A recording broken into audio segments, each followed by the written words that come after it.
ओजा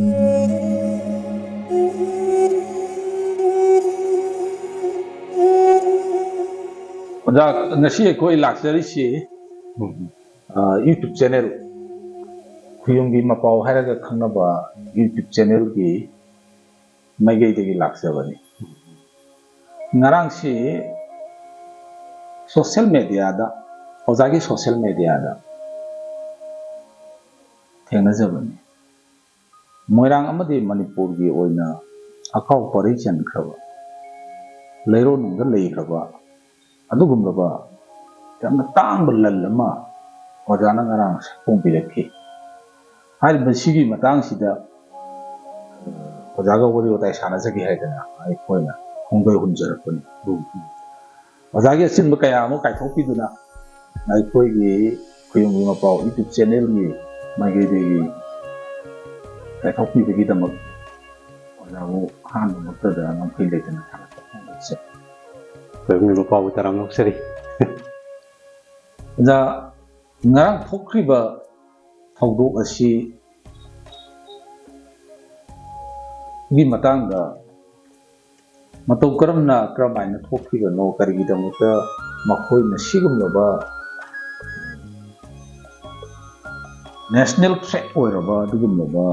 lalong asi makhoi na chathar leibano haibagi matang kharaga thanbiu loinana 1849 Mei tang kunganifanda matam maduda leramba hojikna Sirusanpur hairaba matam madudana kumanjamba haiga khangnaba torbung gonjau haiga khangnaba mafam sida haiba panjakri so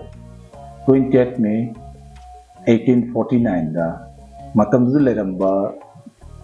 miyoi singsi khongsai haiga khangnai kari damda makoi bu khongsai haiga toligono haiga di kun si makoi na leba mabom si amata da leba honglo hongga leba dagi kun chai haina dumani su khangnai khong chai haida su khangnai aduga haiba kangbu singsina so aduga koi gi morang da landara kibagi matang da ojana social media da thambi hiba haiba wafam aniji khaktang wasin aniji khaktang gi mar chumba paudom dang da ojana thambi khuyung gi mapau YouTube channel gi magai dagi malem sindu puna ngalingai digi leraklaba hojik leiriba ekoi cultural lining nation chatnabi amusung ekoi India gi fiba nang da leibani Indian constituency manung da leibani haibana sing singsi malem sinbu tung khangan matam yawbra haibigi wakalon amaga loina ngasi di Manipur miam manipur da leiba mitei sing Bangladesh da leiba Myanmar da leiba UK da leiriba London da leiriba every world gi mafum khudimata leiriba mitei community singna ngasi di mikap tholokpagi tanja ru yawra ba mare maram aduna hariba wahum krasi padana marikche na thambina ba tingjariya khuyung mapau taram noksari ngarangi moirangda kuki terrorist singna namna ren sangba military grade oibiabu weapon singkulai sing sizinarga lan tarakpagi hek tajabaga itihas ki pandukta hangana yengakanda aigi social media platform da ina mafumsi pareng mangatruka ijagibni yamna ngalligai matamda moirangi pak chawba lamkhaisi awanglomgi wafam nongpoklomgi wafam ji thamakanda moirangi pak chawsi hanu thamjage moirangda pankhiba ateng layu punsiba haiba nithausi sok chaniga kunthraga taruptagina chaniga maudraga tayet pawa moirang nithau oiki mahakna nithau ori matamda kharomda leiba aikhoina matamda legend oina yengkanda yongkhamloi taretna moirangda lan tarhe haibagi moirang nithau ateng layu punsibana matamdugi moirangi khagi maikai ngakpa athauba dumba khumulari jamba haiba nupa asi daita sinnare hairkanda moirangda lan tariba khoyum yongkhamloi taret asi tanthauso haina ningthaubi athang sinnabadagi mahakna yongkhamloi taret si tanthokpani kha maikai sida yauna tanthokpa matamdudagi khoina ngasi kaunariba तुइला करी कौख्रिबा चेकला phi करी कौख्रिबा थिंकांग phi करी कौख्रिबा तुया लो करी कौख्रिबा मसी मोइरांग कंगलेरोन की अरिबा इतिहासता मोइरांग की ngमखै ओइना लेननबगी make सेंगबा खुदम खोई मोइरांग कंगलेरोन की Ariba lacing थेंगजै हारिबा सोक चनीगा कुंठा तरुक्तगिन चनीगा मौद्रा तरेट फाउसदा मोइरांग की अथौबा खुमु लेरि जामना यंखम लेरि तरेट सी मोइरांग की अदुगुम बाउंड्री दुगी वांग फावा तानथोरो मतुंगदा ngasi koina khumu leri jam bahai bisi ngasi ngarang da kau ki nati matam du dagi khumu leri jamana moirang dagi sagai moirang gi sagai shuna yek salai shuna chalakanda matam du khunda dun leiba haukiba dum phung khakni aiko itihas ki wafam oibana mayamna ngalingai itihas oibana aikoina hangat na yengsi yengdabida yam anak matamda ngasi churchanpur kaure kuki gi oire ka haibna singba tongan tongan ba Kuki सिंगी claim मैम खुटलई अदु मसी cookie सिंसी कर्मम तमदा मोइरांगी नमखैद चांखिबना हाइबसे आइखोई तोंगान तोंगान ब लेरिक सिंगदा British सिंग इरंबा से खुदमुन हाइबदा आर ब्राउन इरंबा स्टैटिस्टिकल अकाउंट ऑफ मणिपुर दा या मयक सेंग पल्ली कुकी सिंसी 1840s गी हौरपदा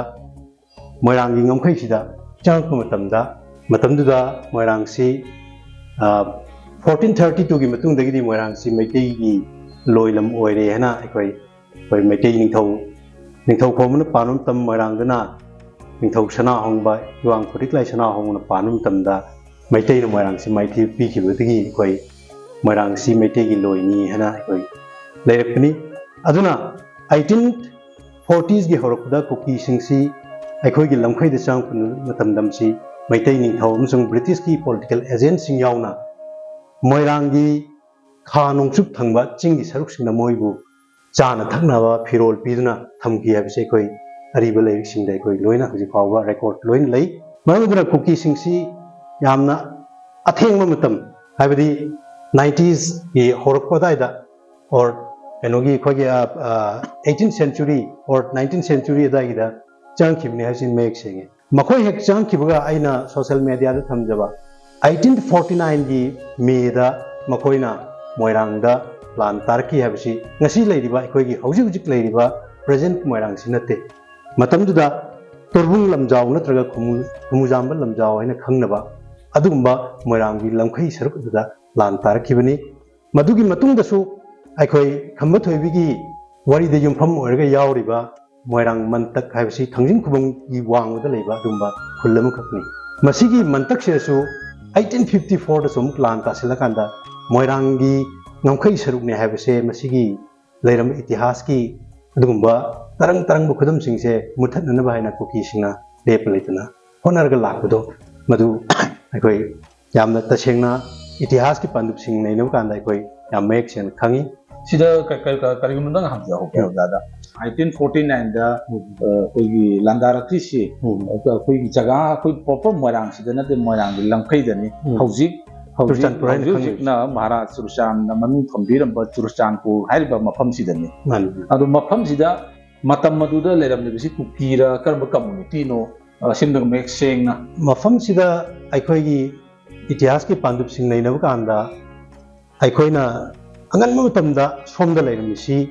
अखोगी मोइरांगी खा नोंचुक थंगबा चिंगी सरुक से लेरमसी कुकी सिंग लाक्री वांगदि मसे लेरमसी कबुई सिंग सोथे सिंग अदुने ने कोइ अरिबा लेक्सने थेंगजै कुकी सिंग दि अथेंग मतमदा ब्रह्मारोमदगी मतमदुगी असोंगी सान निथौ सिंगी न तानथोरपदगी मोइसे सम पुश फैक्टर खरदगी मणिपुर की ngomkhaiSida changa leikibine na कोइ माइना थेंगजै मरमदुना अंगन मतमददी कुकी सिंगसी मफमदुदा लेते ऐना ngasai thamjaba 1840s gi horappa saruktuda moirang gi ngomkhaisi lansilakanda akoi kuki singse lakhibini lakre madu dejuda 1849 da megatang kungani panda thokibase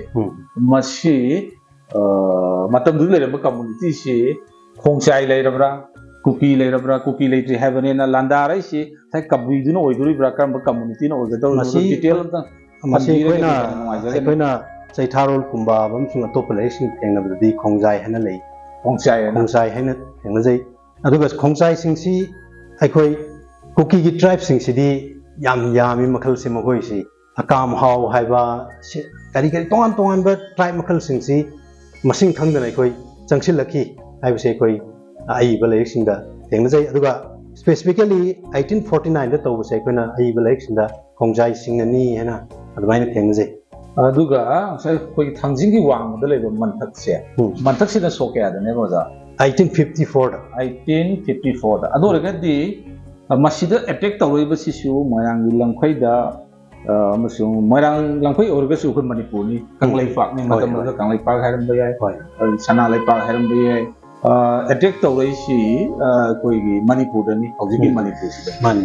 adu regadi makoina khamage da makoina tawrai attack si anirak su khaya hoi 1849 da ma 1854 aduga 1854 da ma aduga koi na lisang set an leiraba matung da 2023 May da gi mahawrai ne ba hoi shahar basi ki pose detail oina puna khangmina ba ma sudaka lai aduga akau pari chalu ro sing asi di koi oda boyaina ma ki social media da gi thengna ba da gi sigum da ba teno sing sia koi khangmung ngambani sigi da mu su ani suwena ani rik suwena oda ba bu thagat chari loina na ai mamang da oda boyai intro ta hudre oda boyai se koi moirang di oina moirang khakna ta na koi Bisnupur district sigi oina yamna thawai yauna miyangi amasung praja gi similon phananaba environmental phananaba yam kanna honaba dugumnaba oja boyai ni loina na ma masa hoji siksu kogi moirang kendra gi oina schedule caste committee gi oina kogi general secretary oina thausu pubi bani si mamang daina intro ta hodre sigi da mo ja boyai na ngapi gani kede makha thabi oja aduna hojiki Churchanpur ki khanong chup thangba moirang gi matam du gi khanong chup thangba jin Churchanpur haina khangnari district si moirang gi lamni habsi ekoi 1891 da Manipur na British ki makutta maithir batungda 1892 dagi British singna Manipur gi jingi district sing sigi land revenue system se reform taw makoina reform taw matam masi Manipur khoi annual report ta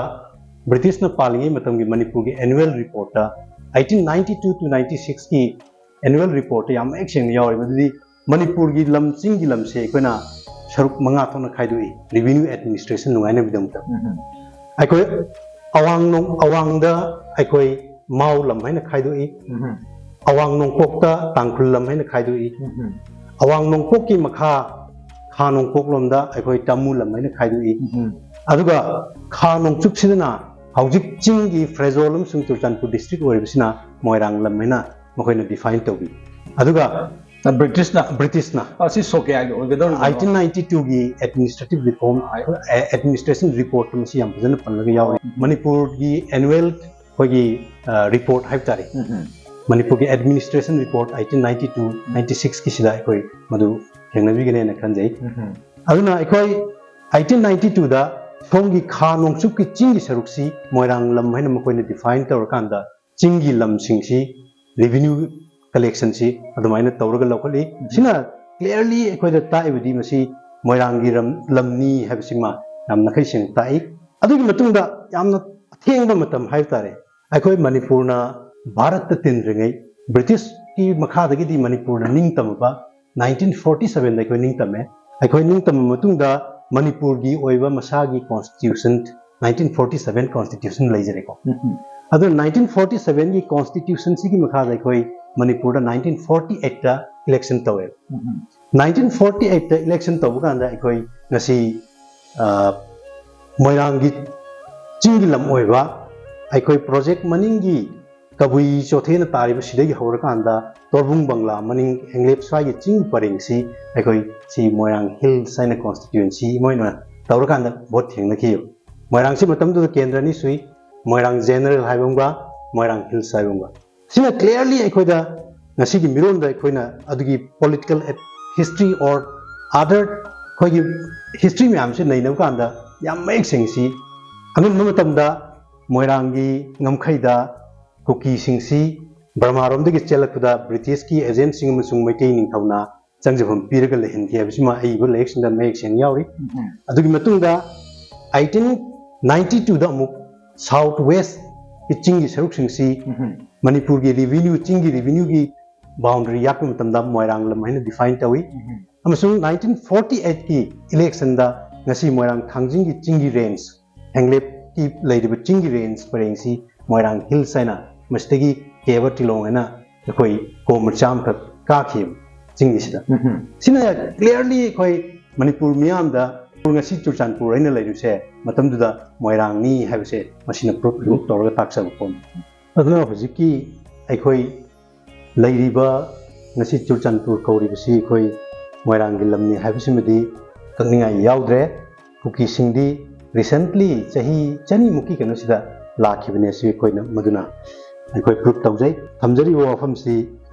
ꯕ꯭ꯔꯤꯇꯤꯁꯀꯤ ꯃꯇꯝꯗꯨꯗ political agent ꯑꯣꯏꯅ ꯂꯥꯛꯈꯤꯕ ꯑꯩꯈꯣꯏ R ꯕ꯭ꯔꯥꯎꯟꯅ ꯏꯔꯝꯕ statistical account of Manipur ꯍꯥꯏꯕ ꯂꯥꯏꯔꯤꯛꯁꯤꯒꯤ ꯑꯩꯈꯣꯏ page number 56ꯇ ꯃꯈꯣꯏꯁꯤ ꯃꯣꯏꯔꯥꯡꯒꯤ ꯊꯥꯡꯖꯤꯡ ꯍꯤꯜꯁꯀꯤ ꯔꯦꯟꯖ ꯃꯣꯏꯔꯥꯡꯒꯤ ꯈꯥ ꯅꯣꯡꯆꯨꯞ ꯊꯪꯕ ꯃꯥꯏꯀꯩꯗ ꯂꯩꯈꯤ ꯍꯥꯏꯕꯁꯤꯃ ꯑꯩꯈꯣꯏ ꯑꯏꯕ ꯔꯦꯀꯣꯔꯗ ꯑꯩꯈꯣꯏꯅ ꯑꯦꯛꯖꯥꯝꯄꯜꯁꯤꯃ ꯄꯨꯊꯣꯛꯆꯕꯅꯤ ꯑꯩꯈꯣꯏ ꯃꯗꯨꯃ ꯃꯌꯦꯛ ꯁꯦꯡꯕ ꯍꯤꯁꯇꯣꯔꯤꯀꯦꯜ ꯄ꯭ꯔꯨꯐꯁꯤꯡ ꯂꯩꯖꯔꯦ ꯑꯗꯒꯤ ꯑꯩꯈꯣꯏ ꯔꯦꯚꯤꯅ꯭ꯌू ꯕꯥꯎꯟꯗꯔꯤ 5 ꯊꯣꯛꯅ ꯌꯥꯊꯣꯛꯄ ꯃꯇꯝꯗ ꯍꯥꯏꯔꯤꯕ ꯆꯨꯔꯆꯥꯟꯄꯨꯔ ꯉꯁꯤ ꯀꯧꯅꯔꯤꯕ ꯁꯥꯎꯠ ꯋꯦꯁ ꯍꯤꯜꯒꯤ ꯁꯔꯨꯛꯁꯤꯡ ꯑꯁꯤ ꯃꯣꯏꯔꯥꯡ ꯂꯝ ꯍꯥꯏꯅ ꯇꯧꯔꯝꯃꯤ ꯍꯥꯏꯕꯁꯤ ꯑꯩꯈꯣꯏ ꯑꯏꯕ ꯑꯩꯈꯣꯏ ꯗ ꯃꯅꯤꯄꯨꯔ ꯑꯦꯗꯃꯤꯅꯤꯁꯇ꯭ꯔꯦꯁꯟ 1907 ꯑꯦꯟ ꯏꯕꯣꯕꯤꯟ ꯏꯕ ꯂꯥꯏꯔꯤꯛꯁꯤꯒꯤ ꯄꯦꯖ ꯅꯝꯕꯔ 182ꯗ ꯑꯩꯈꯣꯏ ꯃꯁꯤꯃꯁꯨ ꯌꯥꯎꯔꯦ ꯄ꯭ꯂꯁ ꯃꯇꯝꯗꯨꯒꯤ ꯑꯦꯅꯨꯑꯦꯜ ꯑꯦꯗꯃꯤꯅꯤꯁꯇ꯭ꯔꯦꯁꯟ ꯔꯤꯄꯣꯔꯠ ꯕ꯭ꯔꯤꯇꯤꯁꯁꯤꯡꯅ ꯐꯣꯡꯕ ꯑꯗꯨꯒꯨꯝꯕ ꯔꯤꯄꯣꯔꯠꯇꯨꯁꯨ ꯌꯥꯎꯔꯦ ꯔꯤꯄꯣꯔꯠꯇꯨ ꯑꯩꯉꯣꯟꯗ ꯂꯩꯗꯤ ꯂꯩꯔꯦ ꯀꯣꯄꯤꯁꯤ ꯌꯥꯝ ꯃꯌꯦꯛ ꯁꯦꯡꯗ꯭ꯔꯕ ꯍꯥꯏꯇꯥꯔꯦ ꯑꯗꯨꯃꯥꯏꯅ ꯂꯩ ꯁꯤꯗ ꯈꯣꯡꯖꯥꯏ ꯗꯤꯁꯇ꯭ꯔꯣꯏꯠ ꯃꯣꯏꯔꯥꯡ ꯚꯤꯂꯦꯖ ꯍꯥꯏꯅ ꯑꯩꯈꯣꯏ ꯌꯥꯝ ꯃꯌꯦꯛ ꯁꯦꯡꯅ ꯄꯜꯂꯝꯃꯤ ꯑꯗꯨꯅ ꯁꯤꯒꯤ ꯃꯣꯏꯔꯥꯡꯗ ꯂꯥꯟ ꯇꯥꯔꯛꯄꯁꯤꯗ ꯃꯩꯇꯩ ꯅꯤꯡꯊꯧꯅ ꯃꯈꯣꯏꯒ ꯅꯦꯒꯣꯁꯤꯌꯦꯠ ꯇꯧꯕ ꯃꯣꯏꯔꯥꯡꯗ ꯂꯥꯟ ꯇꯥꯕ ꯌꯥꯔꯣꯏꯅ ꯑꯩꯈꯣꯏ ꯇꯨꯌꯥꯏꯗ ꯋꯥꯁꯛꯅꯕꯒꯤ ꯆꯦꯞꯇꯔ ꯃꯗꯨꯒꯤ ꯀꯩꯅꯣꯁꯤꯡꯁꯨ ꯍꯥꯏꯔꯤꯕ ꯆꯩꯊꯥꯔꯣꯜ ꯀꯨꯝꯕꯥ ꯑꯁꯤꯒꯤ ꯃꯁꯤꯁꯤ ꯌꯥꯝ ꯐꯖꯅ ꯇꯨꯌꯥꯏꯗ ꯆꯠꯂꯀꯥꯟꯗ ꯃꯈꯣꯏꯒ ꯑꯩꯈꯣꯏꯒ ꯁꯥꯔꯤ ꯋꯥꯁꯛꯅꯕ ꯍꯥꯏꯕ ꯇꯥꯏ ꯃꯇꯝꯗꯨꯗ ꯁꯥꯔꯤ ꯋꯥꯁꯛꯅꯕꯒꯤ ꯌꯥꯎꯔꯤ ꯃꯗꯨ ꯁꯥꯔꯤ ꯋꯥꯁꯛꯅꯕ ꯆꯠꯄ ꯃꯇꯝꯗ ꯇꯨꯌꯥꯏꯗꯒꯤ ꯑꯩꯈꯣoi ꯅꯨꯡ ꯃꯔꯤꯈꯛ ꯄꯣꯔꯛꯈꯤ ꯅꯨꯡꯄꯥꯛ ꯃꯔꯤꯈꯛ ꯅꯨꯡꯄꯥꯛ ꯑꯃꯅ ꯃꯇꯝꯗꯨꯒꯤ ꯅꯤꯡꯊꯧꯒꯤ ꯑꯩꯈꯣꯏ ꯈꯣꯡꯒꯨꯟꯁꯤ ꯌꯦꯛꯑꯀꯥꯟꯗ ꯁꯛꯇꯝꯁꯤ ꯌꯦꯛꯑꯀꯥꯟꯗ ꯂꯩꯕ ꯑꯃ ꯅꯨꯡ ꯑꯅꯤ ꯑꯃꯅ ꯑꯩꯈꯣꯏ ꯃꯣꯏꯔꯥꯡꯒꯤ ꯏꯕꯨꯙꯧ ꯊꯥꯡꯖꯤꯡ ꯑꯃꯁꯨꯡ ꯏꯕꯦꯟꯊꯧꯒꯤ ꯁꯛꯇꯝꯁꯤ ꯌꯦꯛꯑꯀꯥꯟꯗ ꯅꯤꯡꯉꯦꯜꯒꯤ ꯊꯨꯝꯈꯣꯡꯁꯤꯗ ꯑꯅꯤꯗꯣ ꯈꯤꯟꯈꯤ ꯍꯥꯏꯕꯁꯤꯃ ꯑꯩꯈꯣꯏ ꯆꯩꯊꯥꯔꯣꯜ ꯀꯨꯝꯕꯥꯕꯨꯗꯒꯤ ꯃꯗꯨꯒꯤ ꯔꯦꯀꯣꯔꯗꯁꯨ ꯐꯪꯖꯩ ꯑꯗꯨꯒ ꯑꯇꯣꯞꯄ ꯅꯨꯡ ꯑꯃꯅ ꯃꯇꯝꯗꯨꯒꯤ ꯄꯣꯂꯤꯇꯤꯀꯦꯜ ꯑꯦꯖꯦꯟꯒꯤ ꯃꯥꯒꯤ ꯄꯦꯠ ꯗꯣꯛ ꯍꯥꯏꯇꯥꯔꯦ ꯃꯌꯨꯝꯗ ꯂꯣꯏꯖꯕ ꯍꯨꯏꯗꯨꯒꯤ ꯁꯛꯇꯝ ꯌꯦꯛꯂꯀꯥꯟꯗ ꯃꯉꯣꯟꯗ ꯁꯤꯟꯅꯈꯤ ꯍꯥꯏꯕꯅꯆꯤꯡꯕ ꯑꯩꯈꯣꯏꯒꯤ ꯏꯇꯤꯍꯥꯁꯀꯤ ꯃꯆꯥꯛ ꯑꯣꯏꯔꯕ ꯆꯩꯊꯥꯔꯣꯜ ꯀꯨꯝꯕꯥꯕꯗ ꯑꯗꯨꯃꯥꯏꯅ ꯑꯩꯈꯣꯏ ꯌꯥꯎꯏ ꯁꯤꯅ ꯑꯩꯈꯣꯏ ꯀ꯭ꯂꯤꯌꯔꯂꯤ ꯉꯁꯤ ꯉꯔꯥꯡꯃꯛ ꯑꯩꯈꯣꯏ ꯃꯣꯏꯔꯥꯡꯗ ꯀꯨꯀꯤꯁꯤꯡꯅ ꯑꯩꯈꯣꯏꯒꯤ ꯃꯅꯤꯡꯆꯤꯡꯒꯤ ꯁꯔꯨꯛꯁꯤꯗ ꯂꯩꯔꯤꯕꯁꯤ ꯌꯥꯝꯅ ꯅꯛꯏ ꯑꯩꯈꯣꯏꯗꯒꯤ ꯀꯤꯂꯣꯃꯤꯇꯔ ꯂꯝꯈꯥꯏꯗꯒꯤ ꯍꯥꯏꯔꯒꯗꯤ ꯀꯤꯂꯣꯃꯤꯇꯔ 3 ꯈꯔ ꯍꯦꯟꯕ 4ꯒꯤ ꯑꯗꯨꯋꯥꯏ ꯈꯛꯇꯅꯤ ꯕꯖꯥꯔ ꯌꯧꯔꯀꯥꯟꯗ 5ꯒꯨꯝꯕ ꯍꯥꯏꯇꯥꯔꯒꯁꯨ ꯁꯨꯛ ꯁꯥꯡꯕ ꯔꯦꯟꯖꯁꯤꯗ ꯑꯩꯈꯣꯏ ꯀꯨꯀꯤꯅ ꯌꯥꯝꯅ ꯁꯣꯐꯤꯁꯇꯤꯀꯦꯇꯦꯗ ꯑꯣꯏꯕ ꯑꯣꯔ ꯂꯣꯡ ꯔꯦꯟꯖ ꯃꯤꯁꯥꯏꯜ ꯀꯥꯞꯄꯒ ꯑꯦꯇꯦꯛ ꯇꯧꯕ ꯍꯥꯏꯕꯁꯦ ꯃꯁꯤ ꯌꯥꯝꯅ ꯄꯨꯛꯅꯤꯡꯗ ꯆꯤꯡꯅꯗꯕ ꯉꯝꯗꯦ ꯃꯁꯤꯒꯤ ꯇꯦꯛꯅꯤꯀꯦꯜ ꯅꯣ ꯍꯥꯎꯁꯤ ꯀꯗꯥꯏꯗꯒꯤ ꯂꯥꯛꯄꯅꯣ ꯍꯥꯏꯕꯁꯤ ꯑꯩꯈꯣꯏ ꯌꯥꯝ ꯑꯆꯧꯕ ꯋꯥꯍꯪ ꯑꯃ ꯑꯣꯏ ꯇꯣꯉꯥꯟ ꯇꯣꯉꯥꯟꯕ ꯅꯦꯁꯅꯦꯜ ꯃꯦꯗꯤꯌꯥ ꯆꯦꯅꯦꯜꯁꯤꯡꯗ ꯆꯥꯏꯅꯥꯒꯤ ꯈꯨꯠ ꯌꯥꯎꯕ ꯌꯥꯏ ꯑꯃꯦꯔꯤꯀꯥꯒꯤ ꯈꯨꯠ ꯌꯥꯎꯕ ꯌꯥꯏ ꯍꯥꯏꯕꯅꯆꯤꯡꯕ ꯃꯌꯥꯝ ꯂꯩ ꯑꯦꯛꯆꯨꯑꯦꯂꯤ ꯀꯨꯀꯤꯁꯤꯡꯅ ꯃꯈꯣꯏꯒꯤ ꯍꯣꯝꯂꯦꯟꯁꯤ ꯄꯥꯝꯕꯁꯤꯗꯤ ꯉꯁꯤ ꯉꯔꯥꯡꯗꯒꯤ ꯅꯠꯇꯦ ꯑꯦꯁꯤꯌꯥꯇꯤꯛ ꯔꯤꯁꯥꯔꯆꯦꯁꯀꯤ ꯚꯣꯂꯨꯝ ꯅꯝꯕꯔ 7ꯗꯨꯗ ꯑꯥꯔꯇꯤꯀꯜ ꯑꯃꯈꯛ ꯌꯥꯎꯏ ꯀꯨꯀꯤꯁꯤꯡꯒꯤ ꯑꯦꯀꯥꯎꯟꯠꯀꯤ ꯃꯇꯥꯡꯗ ꯃꯗꯨ 1803ꯗ ꯐꯣꯡꯕ ꯂꯩꯔꯤꯕꯅꯤ ꯑꯗꯨꯒꯨꯝꯕ ꯑꯦꯁꯤꯌꯥꯇꯤꯛ ꯔꯤꯁꯥꯔꯆꯦꯁ ꯚꯣꯂꯨꯝ ꯅꯝꯕꯔ 7 ꯁꯤꯗꯩꯁꯤꯗ ꯀꯨꯀꯤꯁꯤꯡꯅ ꯑꯆꯧꯕ ꯀꯨꯀꯤꯁꯤꯡꯒꯤ ꯍꯣꯝꯂꯦꯟ ꯑꯃꯈꯛꯀꯤ ꯃꯪꯉꯦꯁꯦ ꯍꯧꯖꯤꯛꯀꯤꯗꯨꯗ ꯌꯥꯝ ꯃꯌꯦꯛ ꯁꯦꯡꯅ ꯏꯔꯒ ꯌꯥꯎꯔꯤꯕ 1803ꯗ ꯐꯣꯡꯕ ꯂꯥꯏꯔꯤꯛꯁꯤꯗ ꯑꯗꯨꯅ ꯌꯥꯝꯅ ꯏꯟꯗꯤꯌꯥ ꯒꯣꯚꯔꯟꯃꯦꯟꯠꯒ ꯏꯟ ꯀꯣꯂꯨꯖꯟ ꯇꯧꯔꯤꯕ꯭ꯔꯥ ꯌꯥꯝꯅ ꯁꯤꯅꯤꯁꯇꯔ ꯗꯤꯖꯥꯏꯟ ꯑꯃꯈꯛꯇ ꯃꯅꯤꯄꯨꯔꯒꯤ ꯃꯐꯝ ꯄꯦꯔꯤꯐꯦꯔꯤꯗ ꯂꯩꯕ ꯃꯐꯝ ꯑꯌꯥꯝꯕꯗ ꯀꯨꯀꯤꯁꯤꯡꯅ ꯗ꯭ꯔꯣꯟꯗꯒꯤ ꯕꯣꯝ ꯊꯥꯗꯕ or long range missile RPG ꯀꯥꯞꯄꯒꯥꯟ ꯑꯦꯇꯦꯛ ꯇꯧꯕ ꯁꯤꯒꯤ ꯋꯥꯐꯝꯁꯦ ꯂꯥꯛꯄ ꯀꯥꯟꯗ ꯑꯩꯈꯣꯏ ꯉꯁꯤꯗꯤ ꯃꯅꯤꯄꯨꯔꯒꯤ ꯃꯤꯌꯥꯝꯅ ꯏꯟꯗꯤꯌꯥ ꯒꯣꯚꯔꯟꯃꯦꯟꯠꯒꯤ ꯃꯊꯛꯇ ꯍꯥꯏꯕꯗꯤ ꯏꯟꯗꯤꯌꯥ ꯒꯣꯚꯔꯟꯃꯦꯟꯠꯒꯤ ꯃꯊꯛꯇ ꯊꯥꯖꯔꯛꯇ꯭ꯔꯤꯁꯦ ꯀꯔꯤꯒꯤꯅꯣ ꯍꯥꯏꯀꯥꯟꯗ ꯂꯣꯏꯖꯤꯡ ꯂꯣꯌꯥ ꯆꯤꯡꯈꯣꯡꯒꯤ ꯀꯨꯀꯤꯁꯤꯡꯅ ꯗꯣꯃꯤꯅꯦꯠ ꯇꯧꯔꯤꯕ ꯆꯤꯡꯒꯤ ꯁꯔꯨꯛꯁꯤꯒꯤ ꯃꯅꯥꯛ ꯅꯛꯅ ꯇꯣꯉꯥꯟ ꯇꯣꯉꯥꯟꯕ ꯏꯟꯗꯤꯌꯥꯒꯤ ꯄꯦꯔꯥꯃꯤꯂꯤꯇꯔꯤ ꯐꯣꯔꯁꯦꯁ ꯑꯣꯔ ꯑꯥꯔꯃꯤꯁꯤꯡ ꯗꯤꯄ꯭ꯂꯣꯏ ꯇꯧꯔꯒ ꯂꯩꯔꯤꯕ ꯑꯗꯣ ꯃꯈꯣꯏꯒꯤ ꯏꯟꯇꯦꯂꯤꯖꯦꯟꯁꯁꯨ ꯐꯦꯜ ꯑꯣꯏꯔꯕ꯭ꯔꯥ ꯀꯨꯀꯤꯁꯤꯡꯅ ꯃꯐꯝꯗꯨꯗꯒꯤ ꯂꯩꯅ ꯍꯥꯟꯅꯒꯤ ꯀꯟꯚꯦꯟꯁꯅꯦꯜ ꯋꯥꯔꯐꯤꯌꯔꯗ ꯑꯩꯈꯣꯏꯅ ꯆꯪꯉꯒ ꯅꯣꯡꯃꯩꯒ ꯀꯥꯞꯅꯔꯀꯥꯟꯗ ꯍꯥꯠꯅꯕꯒꯤ ꯋꯥꯁꯦ ꯇꯣꯛꯑꯀꯥꯟꯗ ꯉꯁꯤꯗꯤ ꯀꯤꯂꯣꯃꯤꯇꯔ 7-9-10 ꯂꯥꯞꯅ ꯃꯈꯣꯏꯅ ꯁꯨꯝꯕ ꯁꯣꯐꯤꯁꯇꯤꯀꯦꯇꯦꯗ ꯑꯣꯏꯕ ꯋꯦꯄꯟꯁꯤꯡꯁꯤ ꯀꯥꯞꯁꯤꯜꯂꯀꯥꯟꯗ ꯑꯩꯈꯣꯏꯗ ꯌꯥꯝ ꯄꯦꯅꯤꯛꯀꯤ ꯑꯣꯏꯕ ꯁꯤꯆꯨꯋꯦꯁꯟ ꯑꯃ ꯂꯩꯔꯤꯁꯦ ꯃꯁꯤ ꯏꯟꯗꯤꯌꯥ ꯒꯣꯔꯃꯦꯟꯒꯤ ꯗꯤꯄ꯭ꯂꯣꯏ ꯇꯧꯔꯤꯕ ꯁꯦꯟꯇ꯭ꯔꯦꯜ ꯐꯣꯔꯁꯁꯤꯡꯁꯤꯒꯤ ꯏꯟꯇꯤꯒ꯭ꯔꯤꯇꯤꯁꯤ ꯑꯩꯈꯣꯏ ꯋꯥꯍꯪ ꯍꯪꯗꯕ ꯉꯝꯗꯦ ꯈꯨꯗꯝ ꯑꯣꯏꯅ ꯍꯥꯏꯔꯕꯗ ꯅꯨꯃꯤꯠ ꯈꯔꯅꯤꯒꯤ ꯃꯃꯥꯡꯗ ꯀꯧꯇ꯭ꯔꯨꯛꯇ ꯗ꯭ꯔꯣꯟ ꯇꯧꯔꯒ ꯕꯣꯝ ꯊꯥꯗ꯭ꯔꯤꯁꯤ ꯃꯁꯤ ꯂꯩꯃꯈꯣꯡꯒ ꯀꯧꯇ꯭ꯔꯨꯛꯀꯤ ꯗꯤꯁꯇꯦꯟꯁ ꯑꯦꯔꯥꯎꯟ 4-5 ꯀꯤꯂꯣꯃꯤꯇꯔꯁꯀꯤ ꯔꯦꯗꯤꯌꯁꯇ ꯂꯩꯖꯕ ꯄꯣꯠꯅꯦ 57 ꯃꯥꯎꯟꯇꯦꯟ ꯗꯤꯕꯤꯖꯟꯒꯤ ꯍꯦꯗ ꯀ꯭ꯋꯥꯔꯇꯔ ꯑꯣꯏꯔꯤꯕ ꯃꯐꯝꯅꯦ 57 ꯃꯥꯎꯟꯇꯦꯟ ꯗꯤꯕꯤꯖꯟꯒꯤ ꯍꯦꯗ ꯀ꯭ꯋꯥꯔꯇꯔ ꯑꯣꯏꯕ ꯑꯥꯔꯃꯤꯒꯤ ꯗ꯭ꯔꯣꯟ ꯖꯥꯃꯔ ꯂꯩꯔꯤꯕ ꯗ꯭ꯔꯣꯟ ꯀꯥꯞꯊꯅꯕ ꯈꯨꯠꯂꯥꯏ ꯂꯩꯔꯤꯕ ꯋꯥꯠꯁꯣꯑꯦꯚꯔ ꯗꯔꯀꯥꯔ ꯂꯩꯕ ꯈꯨꯠꯂꯥꯏ ꯈꯨꯗꯤꯡꯃꯛ ꯂꯩꯔꯤꯕ ꯑꯗꯨꯒꯨꯝꯕ ꯃꯐꯝꯗꯨꯗ ꯀꯨꯀꯤꯁꯤꯡꯅ ꯃꯩꯇꯩꯒꯤ ꯂꯝꯗ ꯂꯥꯟꯗꯥꯔꯛꯄ ꯂꯝꯗ ꯗ꯭ꯔꯣꯟ ꯁꯤꯖꯤꯟꯅ ꯂꯥꯟꯗꯥꯔꯛꯄ ꯍꯥꯏꯁꯦ ꯃꯁꯤ ꯉꯁꯤ ꯄꯥꯜꯂꯤꯕ ꯏꯟꯗꯤꯌꯥ ꯂꯩꯉꯥꯛꯁꯤꯗ ꯑꯩꯈꯣꯏ ꯇꯣꯉꯥꯟꯕ ꯋꯥꯍꯪꯅꯤ ꯑꯩꯈꯣꯏꯁꯨ ꯕꯥꯏ ꯑꯦꯟꯁꯦꯁꯇ꯭ꯔꯦꯜ ꯑꯩꯈꯣꯏ India ꯅꯠꯂꯝꯗ꯭ꯔꯒꯁꯨ by virtue of being merged to Indian Union in 1949 ꯑꯩꯈꯣꯏꯗꯤ ꯍꯧꯖꯤꯛ ꯏꯟꯗꯤꯌꯟ ꯑꯣꯏꯔꯦ ꯑꯗꯨ ꯑꯣꯏꯇꯥꯔꯒꯗꯤ ꯏꯟꯗꯤꯌꯟ ꯁꯤꯇꯤꯖꯟ ꯑꯃꯒꯤ ꯃꯐꯝꯗ ꯑꯇꯣꯞꯄ ꯏꯟꯗꯤꯌꯟ ꯁꯤꯇꯤꯖꯟꯅꯦ ꯍꯥꯏꯅ ꯀ꯭ꯂꯦꯝ ꯇꯧꯔꯤꯕ ꯅꯟ ꯏꯟꯗꯤꯖꯤꯅꯁ ꯄꯤꯄꯜ ꯀꯨꯀꯤꯁꯤꯡꯅ ꯇꯧꯔꯤꯕ ꯑꯥꯔꯝ ꯁ꯭ꯇ꯭ꯔꯥꯏꯛꯁꯤꯗ ꯃꯈꯣꯏꯅ ꯌꯦꯡꯗꯨꯅ ꯂꯩꯕ ꯍꯥꯏꯁꯦ ꯃꯁꯤ ꯑꯩꯈꯣꯏ ꯃꯩꯇꯩ ꯐꯨꯔꯨꯞꯁꯤꯡꯅ ꯄ꯭ꯔꯤ ꯃꯔꯖꯔ ꯁ꯭ꯇꯦꯇꯁꯇ ꯍꯜꯂꯛꯎꯒ ꯍꯥꯏꯕꯁꯤ ꯑꯩꯈꯣꯏ ꯖꯁꯇꯤꯐꯥꯏ ꯇꯧꯕ ꯌꯥꯕ ꯏꯟꯇꯔꯅꯦꯁꯅꯦꯜ ꯀꯣꯔꯠ ꯑꯣꯐ ꯖꯁꯇꯤꯁꯀꯨꯝꯕꯗ ꯄꯨꯈꯠꯂꯀꯥꯟꯗ ꯖꯁꯇꯤꯐꯥꯏ ꯇꯧꯕ ꯌꯥꯔꯛꯀꯗꯧꯕꯒꯤ ꯐꯤꯕꯝ ꯑꯃꯈꯛ ꯂꯥꯛꯍꯜꯂꯤꯁꯦ ꯃꯁꯤ ꯏꯟꯗꯤꯌꯥ ꯒꯣꯔꯃꯦꯟꯒꯤ ꯌꯥꯝꯅ ꯅꯤꯡꯉꯥꯏꯗꯅ ꯃꯅꯤꯄꯨꯔꯗ ꯃꯤ 200ꯒꯤ ꯃꯊꯛꯇ ꯁꯤꯈ꯭ꯔꯕ ꯃꯤ 60-70-80ꯒꯤ ꯃꯊꯛꯇ ꯁꯤꯃꯛꯅꯤ ꯑꯣꯖꯥ ꯕꯤꯌꯥꯁꯨ ꯇꯥꯛꯄꯤꯔꯤ ꯍꯥꯏꯔꯤꯕ ꯀꯣꯏꯁꯟꯁꯤꯃꯛꯅꯤ ꯉꯁꯤ ꯃꯅꯤꯄꯨꯔ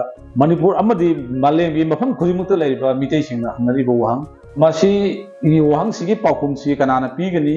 ꯀꯅꯥꯅ ꯄꯤꯔꯣꯏ ꯍꯥꯏꯕꯁꯤ ꯋꯥꯍꯪꯁꯤꯒꯤ ꯄꯥꯎꯈꯨꯝ ꯄꯤꯕꯁꯨ ꯉꯝꯃꯛꯇ꯭ꯔꯦ ꯀꯅꯥꯗꯅꯣ ꯊꯥꯖꯒꯗꯧꯔꯤꯕꯁꯤ ꯀꯅꯥꯗꯅꯣ ꯑꯩꯈꯣꯏꯅ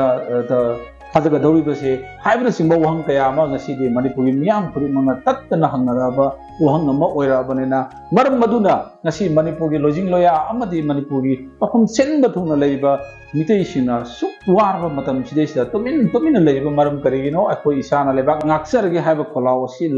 ꯂꯥꯛꯏꯕꯁꯤ ꯂꯩꯔꯤꯕ ꯒꯚꯔꯟꯃꯦꯟꯠꯁꯤꯗ ꯊꯥꯖꯔꯤꯕ꯭ꯔꯥ ꯅꯠꯇ꯭ꯔꯒꯅ ꯊꯥꯖꯗꯕ꯭ꯔꯥ ꯅꯠꯇ꯭ꯔꯒꯅ ꯁꯦꯟꯇ꯭ꯔꯦꯜ ꯒꯚꯔꯟꯃꯦꯟꯠꯗ ꯊꯥꯖꯔꯤꯕ꯭ꯔꯥ ꯅꯠꯇ꯭ꯔꯒ ꯊꯥꯖꯗ꯭ꯔꯤꯕ꯭ꯔꯥ ꯏꯟꯗꯤꯌꯟ ꯁꯤꯇꯤꯖꯟ ꯑꯃ ꯑꯣꯏꯅ ꯏꯟꯗꯤꯌꯟ ꯁꯤꯇꯤꯖꯟꯗ ꯁꯤ ꯌꯧꯅ ꯑꯋꯥꯕ ꯆꯩꯊꯦꯡ ꯄꯤꯔꯕ ꯗ꯭ꯔꯣꯟ ꯕꯣꯝꯕꯤꯡ ꯇꯧꯔꯕ ꯔꯣꯀꯦꯠ ꯂॉन्ꯆꯔ ꯊꯥꯖꯤꯜꯂꯕ ꯁꯤ ꯐꯥꯎꯕꯗ ꯏꯟꯗꯤꯌꯥ ꯒꯚꯔꯟꯃꯦꯟꯠ ꯑꯃꯗꯤ ꯃꯅꯤꯄꯨꯔ ꯒꯚꯔꯟꯃꯦꯟꯠꯅ ꯇꯨꯃꯤꯟꯅ ꯂꯩꯔꯤꯕꯁꯤ ꯀꯔꯤꯒꯤꯅꯣ ꯍꯥꯏꯕ ꯋꯥꯍꯪꯁꯤ ꯇꯠꯇꯅ ꯉꯁꯤꯗꯤ 24/7 ꯍꯪꯕꯒꯤ ꯋꯥꯍꯪꯁꯤꯒꯤ ꯄꯥꯎꯈꯨꯝ ꯐꯪꯗꯕꯗꯨꯅ ꯃꯔꯝ ꯑꯣꯏꯔꯒ ꯑꯣꯝꯆꯥꯛꯅꯕ ꯈꯥꯡꯕ ꯉꯝꯕꯒꯤ ꯄꯥꯡꯈꯩ ꯂꯥꯟꯁꯤꯜꯂꯛꯄꯒꯤ ꯇꯥꯟꯖꯥ ꯑꯁꯤ ꯌꯧꯔꯛꯏ ꯃꯔꯝ ꯑꯗꯨꯅ ꯉꯁꯤ ꯑꯣꯖꯥ ꯕꯣꯌꯥꯏꯒ ꯊꯦꯡꯅꯖꯕꯁꯤ ꯂꯥꯏꯕꯛ ꯌꯥꯝ ꯐꯕꯅꯤ ꯁꯤꯒꯤꯗꯃꯛꯇ ꯑꯣꯖꯥ ꯕꯣꯌꯥꯏꯕꯨ ꯑꯃꯨꯛ ꯍꯟꯅ ꯊꯥꯒꯠꯆꯔꯤ ꯑꯣꯖꯥ ꯕꯣꯌꯥꯏ Thank you for visiting me.